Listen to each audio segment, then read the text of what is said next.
Highways Kandukur Nellore జిల్లా, ఒకప్పుడు మన ప్రకాశం జిల్లా. అక్కడ జరిగిన ఒక ఇన్సిడెంట్కి సంబంధించి ఈరోజు కాపులంతా కూడా ఏకమై కమ్మాలందరూ దూరం పెడతాం అన్నట్టు హడావుడి చేసింది మన వైసీపీ బ్యాచ్. వైసీపీ ముసుగులటువంటి కొంతమంది కాపులు, కొంత జనసేన ముసుగేసుకొని చేసిన పేటీఎం బ్యాచ్. సింపుల్, నేను చెప్పదలుచుకున్నాను. చేతన మీడియాలో వీడియో ఇచ్చాను, మన క్యారెక్టర్ ఎస్పీ ఛానల్ కూడా షేర్ చేస్తున్నాను. బట్ సింపుల్గా ఇక్కడ చెప్తా. లక్ష్మీనాయుడు, హరిశ్చంద్ర అనబడే ఇద్దరు ఫ్రెండ్స్. Some financial issues. ఈ మధ్యలో వచ్చేసి లక్ష్మీనాయుడు భార్య మీద మరి హరిశ్చంద్ర కన్నుబడిందో ఎట్టాగో ఆమెని ఫోన్లు మెసేజ్లతో కొంచెం ఇబ్బంది పెడుతున్న మూమెంట్లో ఆ విషయం లక్ష్మీనాయుడికి తెలిసి లక్ష్మీనాయుడు ఇంకా తన బంధువులు మిగతా వాళ్ళతో వెళ్ళి హరిశ్చంద్రను కొట్టారు. ఆ విషయం పోలీస్ స్టేషన్ దాకా పోయింది. లోకల్ ఎమ్మెల్యేకి ఫోన్ చేశారు. ఎమ్మెల్యే ఉండి ఆడపిల్లని అరకు ఇబ్బంది పెట్టినోడిని వదిలేస్తారా ఏంటి, ఓ ఛాన్సే లేదు, కేసు ఫైల్ చేసి బుద్ధి చెప్పి పంపండి అన్నారు. ఆడతైపోయింది. వాడు హరిశ్చంద్ర ఊరు వెళ్ళాడు. ఏది వచ్చేసి ఈ కందుకూరు మండలం, కందుకూరు నియోజకవర్గం గుడ్లూరు మండలం దొరకనపాడు, చంపింది రాళ్లపాడు దగ్గర. సరే, ఆ ఊరిలో కాపులు కమ్మలు ఏళ్ల తరబడి అన్నదమ్ములా కలిసిమెలిసి ఉంటారు. శుభకార్యాలు కూడా వాళ్ళ ఇంటికి వెళ్ళి వీళ్ళింటికి వస్తూ పోతూనే ఉంటారు. ఎప్పుడైతే ఇలా జరిగిందో లక్ష్మీనాయుడు భార్య వచ్చేసి వేరే ఒక సామాజిక వర్గం. ఆ ఊరిలో ఈ అమ్మాయి సామాజిక వర్గం ఎక్కువ, బట్ లవ్ మ్యారేజ్. కాపులు కమ్మలు ఫ్రెండ్లీగా ఉంటారు. ఇటువంటి మూమెంట్లో లక్ష్మీనాయుడు కాపు, అక్కడ నా ఇల్లు అంటారు. దెన్ వాళ్ళ అమ్మాయిని వీడు ఇబ్బంది పెడితే వింటారా అని చెప్పేసి కమ్మోళ్ళంతా కలిసి ఇతను వెలేశారు. ఇక హరిశ్చంద్ర భార్య బిడ్డతో కందుకూరు వచ్చేసాడు. ఇదంతా జరిగి 6 నెలలు అవుతుంది. ఇక ఈలోపు ఏదైనా శుభకార్యం ఉంటే ఊరికి వస్తూ పోతుండేవాడు.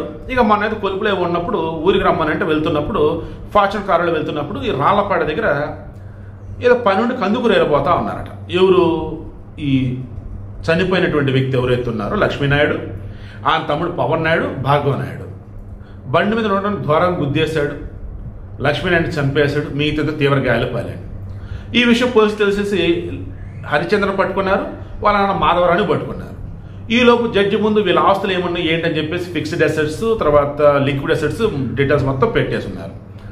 ఇలా వాళ్ళ దగ్గర ఉన్నటువంటి ప్రకటన రిమైనింగ్ అని సీజ్ చేస్తారు. ట్రాక్టర్ మొత్తం సీజ్ చేశారు. గతంలో ఈ లావాదేవీలు నడుపుతున్న వ్యవహారంలో భాగంగానే ఈ లక్ష్మీనాయుడికి ఇతను దగ్గర ట్రక్ కూడా ఇచ్చాడు. ఇక్కడ బ్యాలెన్స్ అంతా 50,000, దాని దగ్గర గొడవని అన్నారు. బట్ అదంతా కాదు, అసలు గొడవ అమ్మాయి దగ్గర అండ్ ఫ్రెండ్స్ మధ్య వచ్చేసి ఉన్నటువంటి మనస్పర్ధలు, ఊరోళ్ళు వెలేటు, ఇదంతా అరెస్ట్ చేశారు పోలీసులు. కేసు ఫైల్ అయింది. ఇదంతా జరిగింది ఈ నెల 2వ తారీఖు. ఆ తర్వాత పవన్ కళ్యాణ్ కర్నూలు సభలో ఒక మాట అన్నాడు. మరో 15 సంవత్సరాల పాటు 6-100 అయినా అటు ఇటు ఎటు ఏదైనా సరే కూటమి కలిసే ఉండిద్ది అన్నారు. ఇక వైసీపీ వాళ్ళు ఎలా వీళ్ళని విడదీయాలి ఏంటన్నప్పుడు ఇది దొరికింది వాళ్ళకి. ఇక కొంతమంది ఉంటారు కదా, ప్రతి కులంలో కొంతమంది పొలిటికల్గా అమ్ముడుతో బ్యాచ్ ఉంటారు. మొత్తానికి కొంతమంది దొరికారు. వాళ్ళని రెచ్చగొట్టాడు. ఈలోపు అరే మనోళ్ళరా అని చెప్పేసి ఇంకొంతమంది నిజంగా ఉండే కుల నాయకులు ముందుకు వచ్చారు. ఆ తర్వాత వాళ్ళకి తెలిసి వాళ్ళు సైలెంట్ అయ్యారు. ఈలోపు సీఎం, డిప్యూటీ సీఎం వీళ్ళంతా కూడా హోంమంత్రిని పంపించి ఏమైందంటే కనుక్కోవడం అక్కడ హోంమంత్రి అనిత ఈ చనిపోయిన లక్ష్మీనాయుడు భార్యతో మాట్లాడు. సో లక్ష్మీనాయుడు భార్య ఏం చెప్పింది, దయచేసి ఇద్దరు మధ్య జరిగిన ఇష్యూని 2 కులాలకు ఆపాదించవద్దు. మీరు దీన్ని ఏమాత్రం రాజకీయం చేద్దామని చూశారంటే నాకే ఇబ్బంది. దయచేసి గుర్తుంచుకోండి, ఏ రాజకీయ పార్టీ ఇన్వాల్వ్ కావద్దు. ఇది ఇద్దరు వ్యక్తుల మధ్య జరిగిన ఘటన. చంపినోడికి శిక్ష పడాలని నేను కోరుకుంటాను అని చెప్పేసాను. ఇక ఆ అమ్మాయికి బొలిశెట్టి తాడేపల్లి కూడా ఎమ్మెల్యే ఆయన బొలిశెట్టి శ్రీనివాస్ అనమాట. ఆయన కాపులకు సంబంధించి ముందుంటూ ఉంటాడు. ఆయన గురించి ఎంక్వైరీ చేశాను. మనిషి తన సొంత డబ్బులు కూడా ప్రతి ఒక్కరు ఖర్చు పెడుతూ ఉంటాడట. ఇక కాపులకు సంబంధించి ఇష్యూ కదా, వెళ్ళాడు. కాపు కుల పెద్దగా అనుకోవచ్చు, ఒక ఎమ్మెల్యే అనుకోవచ్చు. ముందు ఆ కుటుంబానికి 2.5 లక్షలు ఆయన సొంత డబ్బులు ఇచ్చున్నాడు. అంటే ప్రభుత్వం నుంచి కొంత డబ్బు సాయం చేస్తామని చెప్పారు. హత్య చేసినటువంటి వాళ్ళని వదిలే ప్రసక్తి లేదన్నారు. అండ్ ఈ అమ్మాయికి అండగా ఉంటామని అన్నారు. ఇందులో కాపులు కమ్మలు ఈ గొడవపడే సంవత్సరం ఉందా? రాష్ట్రంలో ఉంటే కాపులు కమ్మలు ఇద్దరు ఏదన్నా మాట అనుకోవాల్సిన అవసరం ఉందా? ఇద్దరు వ్యక్తుల మధ్య జరిగినటువంటి విషయాన్ని 2 కులాలకు అంటగట్టి లబ్ధి పొందామని చూసినటువంటి శవరాజకీయ పార్టీ ఈ వైసీపీ. ఇప్పుడు చెప్పండి, ఇంకా వైసీపీకి జిందాబాద్ కొడుతూ, ఇంకా జగన్ జిందాబాద్ అంటూ ఆ పేటీఎం బ్యాచ్ కూసే పిచ్చి కోతలని పట్టించుకుంటూ ఉంటారా? వీడికి మెయిన్ ఇంటెన్షన్ యాక్చువల్లీ నేను క్యారెక్టర్స్ ఏపీ ఛానల్లో పెట్టాలనుకుంటున్నాను, బట్ ఎస్పీ ఛానల్లో పెడుతున్నాయి. ఇప్పుడు ఆ అమ్మాయి ఏం మాట్లాడింది ఏంటి, లక్ష్మీనాయుడు భార్య, అది కూడా అటాచ్ చేస్తాను చూడండి. మరలా చెప్తున్నా, వైసీపీ బతికినంతకాలం దానికి చేతని శవరాజకీయమే, ప్రశాంతమైనటువంటి ఏపీలో చుచ్చిపెడతమే, కులాల మధ్య కుంపట్లో రాజేయటమే. దానితో ఉన్నటువంటి వాళ్ళని కూడా ఏదో ఒక రోజు ఆ పార్టీ కోసం బలి చేస్తారు. కాబట్టి వైసీపీకి దూరం జరగండి, ఆ జగన్ నాయకుడికి అనుకోవద్దండి. అంతిమంగా ఓవరాల్గా నేను చెప్పేది, కూటమి అనేది 15 సంవత్సరాలు ఖచ్చితంగా ఉంటుంది. వైసీపీని రాజకీయంగా అంతం చేస్తారు. ఆంధ్రప్రదేశ్ అభివృద్ధిలో బ్రహ్మాండంగా ముందుకు పోతుంది.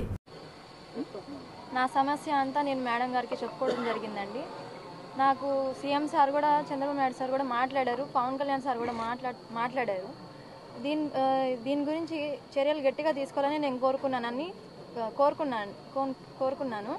ప్రభుత్వం నాకు నేను కోరుకునేవన్నీ చేస్తామని చెప్పారండి. సార్ కూడా నాకు ధైర్యాన్ని చెప్పారు, మేము ఉన్నామని చెప్పారండి. కేసుని అయితే నేను గట్టిగా టేకప్ చేస్తానని చెప్పారు. అతన్నైతే బయటికి రానివ్వండి అని చెప్పారండి.